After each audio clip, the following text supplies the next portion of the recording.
जिन विद्यार्थियों, आज हम क्लास 9 क्लास 10 का वीडियो नहीं बनाने जा रहे हैं। आज 8 क्लास के अतीत से वर्तमान का एक चैप्टर है राष्ट्रीय आंदोलन, उसका हम ऑब्जेक्टिव बनाने वाले हैं।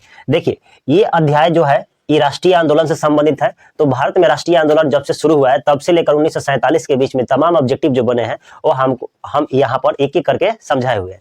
देखिए, इसमें एक एक क्वेश्चन हम देखते हैं। अगर जो विद्यार्थी 8वीं में है वो 8वीं के लिए है, 10वीं के लिए वीडियो डाले जा रहे हैं। देखिए, पहला क्वेश्चन है कि भारतीय राष्ट्रीय कांग्रेस की स्थापना कब हुई? तो भारतीय राष्ट्रीय कांग्रेस की स्थापना 28 दिसंबर 1885 ईस्वी को हो चुकी थी। उसके बाद क्वेश्चन, ये सभी क्वेश्चन के तौर पर है, शॉर्ट लिखा गया है। भारतीय राष्ट्रीय कांग्रेस की स्थापना कब हुई थी? यहाँ लिख दिया हम 28 दिसंबर 1885। और कहाँ हुई थी? तो ये हुई थी बंबई में। कहाँ हुई थी? बंबई में। आज इसको मुंबई कहा जाता है। प्रथम अध्यक्ष कौन थे? देखिए, अध्यक्ष 2 अध्यक्ष है। एक भारतीय अध्यक्ष किनको बनाया गया, एक अंग्रेज के अध्यक्ष कौन थे? तो भारतीय अध्यक्ष की बात करें तो WC बनर्जी थे। WC बनर्जी भारतीय अध्यक्ष प्रथम बनाए गए थे। और अंग्रेज के जो मुख्य अध्यक्ष थे वो एवो ह्यूम्स थे। ये अंग्रेज अधिकारी रिटायरमेंट थे। अंग्रेजों ने इनको कहा कि आप जाकर उसकी अध्यक्षता करें, किसी एक भारतीय को आप क्या करें, अध्यक्ष बना दे। स्थापना का मुख्य उद्देश्य क्या था? देखिए, जो 1857 की क्रांति हुई थी उसमें अंग्रेजों का कोई ऐसा संस्था नहीं बनाया गया था जिसमें भारतीय अपनी बातों को रखे। तो अंग्रेजों ने सोचा कि चलिए हम एक ऐसी संस्था बना देते हैं जिसमें भारतीयों के जो भी मुद्दे होंगे उसमें रखा जाएगा। तो भारतीयों के मुद्दे को रखने के लिए उन्होंने भारतीय राष्ट्रीय कांग्रेस की स्थापना कर दी। तो उनका यहाँ पर मुख्य उद्देश्य क्या था? यहाँ पर तो उद्देश्य होगा 1857 के राष्ट्रीय आंदोलन में जो क्रांतियां हुई थी वो क्रांतियों को अगर कोई भारतीय एक जगह रखना चाहते हैं तो अपनी बातों को रख सके, वही उनका मुख्य उद्देश्य था। और किस कॉलेज में प्रथम बैठक हुई थी? तो यह एक बंबई का कॉलेज था, गोकुलदास तेजपाल संस्कृत कॉलेज था जिसमें पहली बैठक हुई थी। और उस बैठक में कितने सदस्य शामिल लिए थे? सबसे पहले सदस्य भाग लिए थे तो 72 सदस्य लिए थे, जिसमें WC बनर्जी थे, दादा भाई नौरोजी थे, तमाम नेता थे, जिसमें 72 लोगों की बैठक हुई थी। अब 3 क्वेश्चन है यहाँ पर कि वर्नाकुलर प्रेस एक्ट कब पारित हुआ था? तो वर्नाकुलर प्रेस एक्ट 1878 ईस्वी में पारित हुआ था। और वर्नाकुलर प्रेस एक्ट में किस समाचार पत्र पर, क्योंकि वर्नाकुलर प्रेस एक्ट लागू करने का मुख्य उद्देश्य यह था कि उस समय अंग्रेजों के प्रति भारतीय जो मीडिया थी उस समय उस छापी थी, तो अंग्रेज चाहते थे कि हमारे बारे में कुछ अन्य न छपे, तो उन्होंने देसी भाषाओं जैसे देसी भाषाओं में हिंदी, मराठी, बंगाली के जितने समाचार पत्र थे उन सभी समाचार पत्रों को इन्होंने क्या किया, प्रतिबंध लगा दिया कि अगर आप इसमें न्यूज़पेपर छापते हैं तो आप पर तरह तरह की कार्रवाइयां की जाएगी। उसके बाद लास्ट क्वेश्चन है कि इल्बर्ट बिल किसने पारित किया? तो लॉर्ड रिपन ने इल्बर्ट बिल पारित किया था। देखिए, इल्बर्ट बिल क्या था? तो इल्बर्ट बिल एक जातिगत असमानताओं को दूर करने के लिए एक अच्छे अंग्रेज अधिकारी के रूप में देखा जाता है लॉर्ड रिपन को। इन्होंने चाहा कि जो भारत में जातिगत असमानताएं होती थी उन असमानताओं को हम दूर करें, तो उनको दूर करने के लिए इल्बर्ट बिल पारित हुआ। लेकिन इल्बर्ट बिल ज्यादा सफल नहीं रहा, इसको बंद करना पड़ा।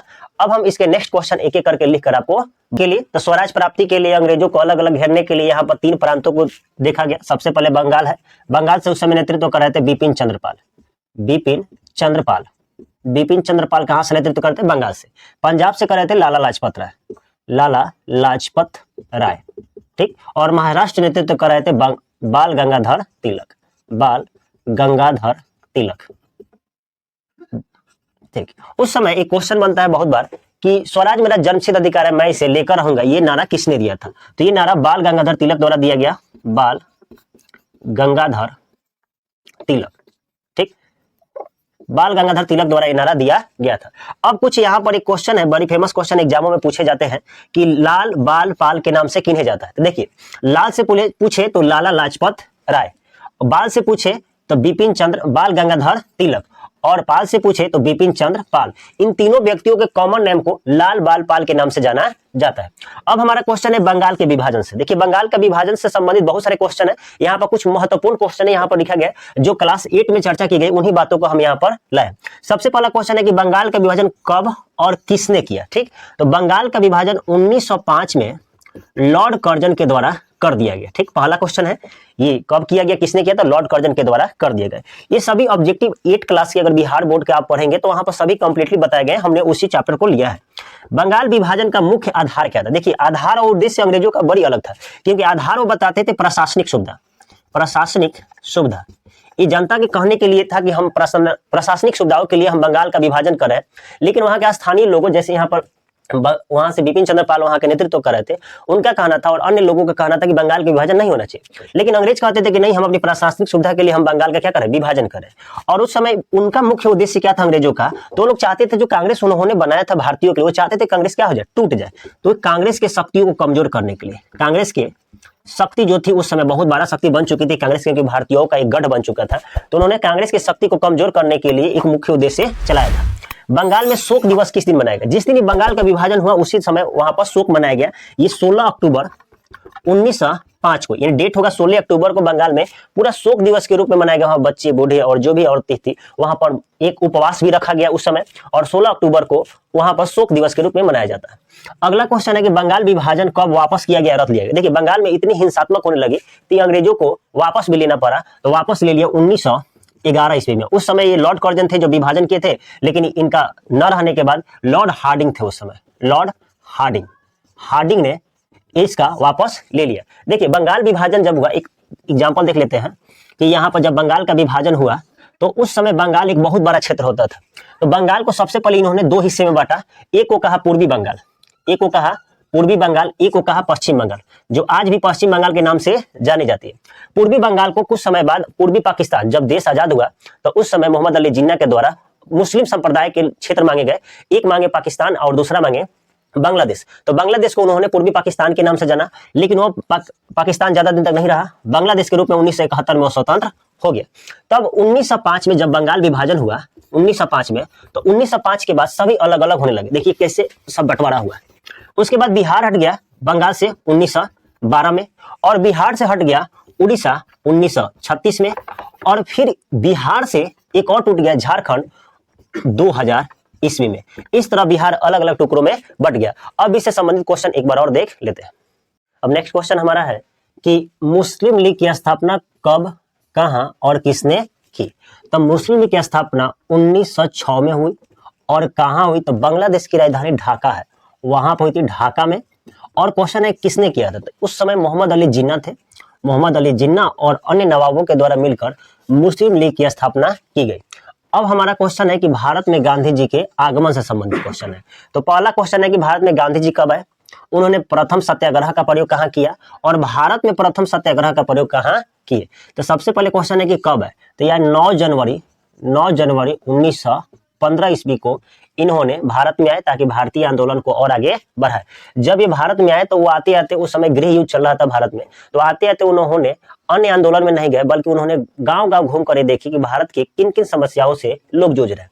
प्रथम सत्याग्रह अगर पूछा जाए उनका कि कहां हुआ था, तो ये दक्षिण अफ्रीका में अपना प्रथम सत्याग्रह प्रयोग किए थे। और प्रथम सत्याग्रह प्रयोग वहां पर नस्ल भेद के आधार पर किए थे, वहां पर गोरे और काले के संबंधित वहां पर भेदभाव होता था, उसी के आधार पर किए थे। और वही क्वेश्चन पूछता है कि भारत में प्रथम सत्याग्रह का प्रयोग कहां किए थे, तो उन्होंने पश्चिम चंपारण, यानी अब चंपारण कहा जा सकता है, वहां पर चंपारण में उन्होंने नील की खेती से संबंधित उन्होंने प्रथम सत्याग्रह का प्रयोग किया था। अब हमारा क्वेश्चन एक और है, लखनऊ अधिवेशन कब हुआ था, तो लखनऊ अधिवेशन 1916 ईस्वी में हुआ था। देखिए हम एक टॉपिक वाइज पीछे नहीं लिए, बस चैप्टर के क्लास 8 का राष्ट्रीय आंदोलन से संबंधित उसी तरह हम इसमें क्वेश्चन बता रहे हैं। अगला है चंपारण सत्याग्रह से। पहला क्वेश्चन है कि चंपारण सत्याग्रह कब हुआ, तो चंपारण सत्याग्रह 1917 ईस्वी में हुआ था। और ये चंपारण सत्याग्रह आखिर हुआ क्यों था, तो इसके लिए हम एक कहानी के तौर पर बता देते हैं आपको। यहाँ पर जो क्वेश्चन है पहले कर लेते हैं, चंपारण सत्याग्रह का उद्देश्य क्या था। तो चंपारण सत्याग्रह 1917 में गांधी जी के द्वारा होता है, और ये आंदोलन एक राजकुमार शुक्ला, जो लखनऊ अधिवेशन में गांधी जी अपना स्पीच दे रहे थे, तो उसी समय राजकुमार शुक्ला से उनकी मुलाकात होती है, और उन्होंने राजकुमार शुक्ला ने कहा कि गांधी जी एक बार हमारे क्षेत्र में जरूर आइए। जब वहां गए तो उन्होंने देखा कि किस तरह गरीब बेसहाय लोग नील की खेती अंग्रेजों के द्वारा जबरन कराई जाती थी। तो यह पूछा भी गया किसके लिए हुआ था, तो ये नील की खेती के लिए हुआ था, नील की खेती के लिए। जबकि नील की खेती से भारतीय किसानों की कोई जरूरत नहीं थी, विदेशों में ज्यादातर यूज होता था। तो उनको किसने बुलाया, तो राजकुमार शुक्ला ने बुलाया। किसने, राजकुमार शुक्ला ने उनको बुलाया, ताकि हमारे क्षेत्र में चलकर देखिए कि किस तरह किसानों की स्थिति है। जब गांधी जी भारत में आए थे तो साबरमती आश्रम की स्थापना की थी, वो कोई बंगला में नहीं रहना चाहते थे। उन्होंने 1915 में अहमदाबाद में साबरमती आश्रम की स्थापना कर डाली। अब चंपारण सत्याग्रह से और एक क्वेश्चन बनाता है कि चंपारण सत्याग्रह तो हो गया, उसमें अंग्रेजों ने जो भी टैक्स लिए थे, गांधी जी ने उनको इतना दबाव डाला कि अंग्रेजों के द्वारा 25% जो भी रुपये लिए थे उसमें से वापस किया गया। 25% भले ही अंग्रेजों के लिए एक छोटी सी रकम थी, लेकिन एक तरह से कहा जाता अंग्रेजों के ऊपर एक तमाचा था कि उन्होंने जो किसानों से नील की खेती के नाम पर लगान लिए थे वो लगान उन्होंने वापस भी किए। तब गांधी जी वहां से एक हीरो के रूप में उभरे और उन्होंने 2 और आंदोलन किए।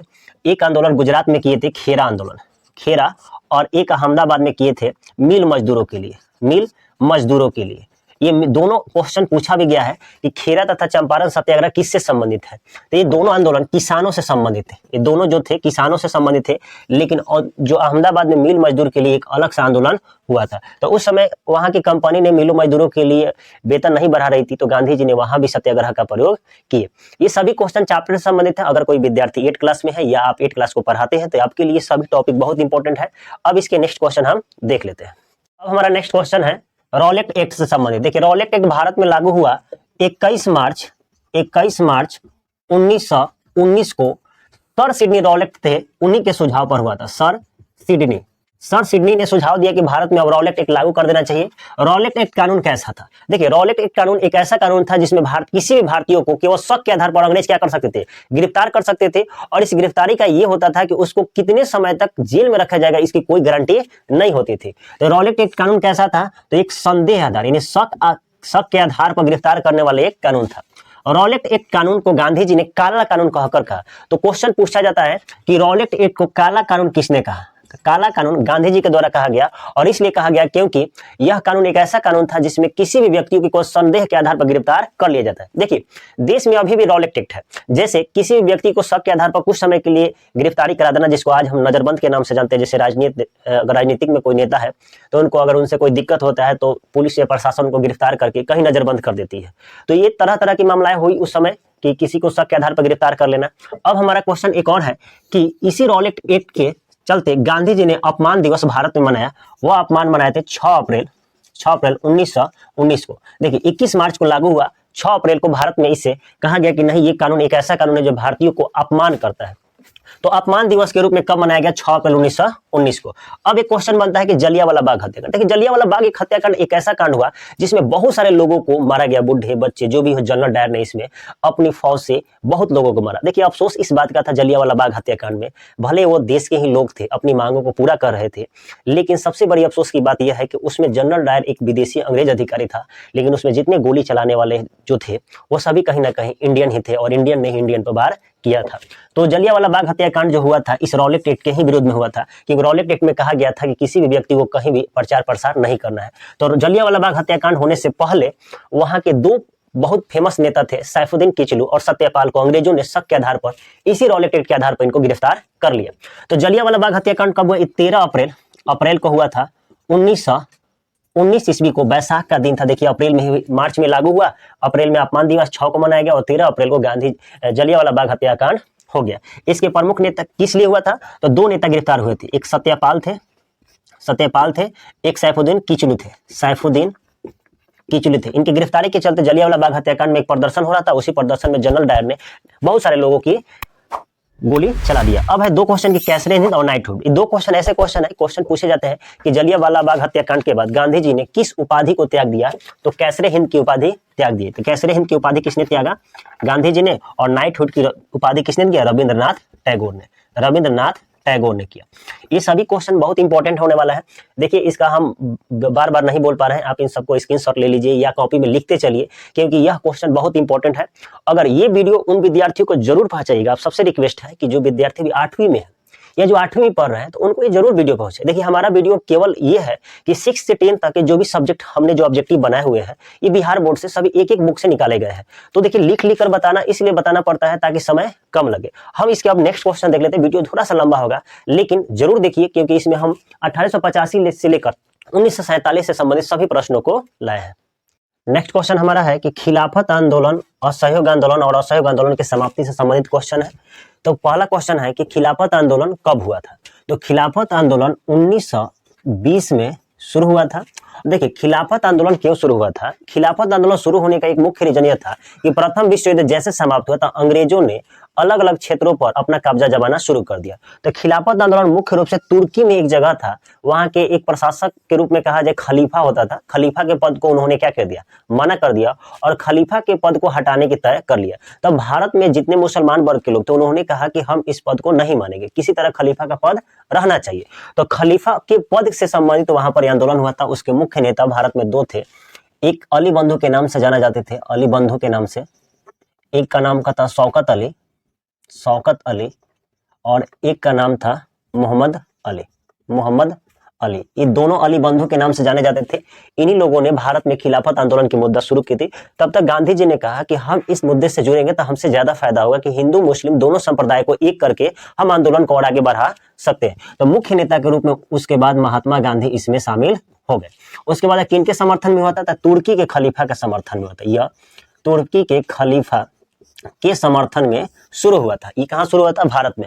भले वो तुर्की खलीफा को हटाए थे लेकिन ये आंदोलन भारत में शुरू हुआ था।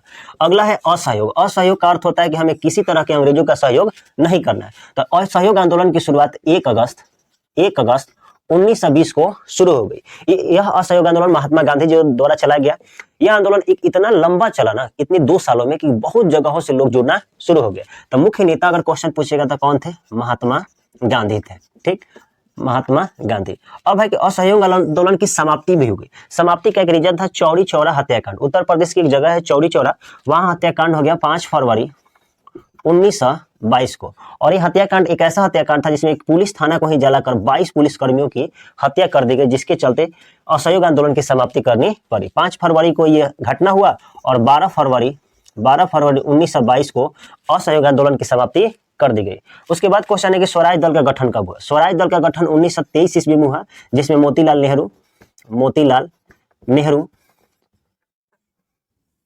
नेहरू, दीनबंधु मित्र, चित्तरंजन दास इत्यादि नेताओं ने मिलकर एक स्वराज दल का गठन किया।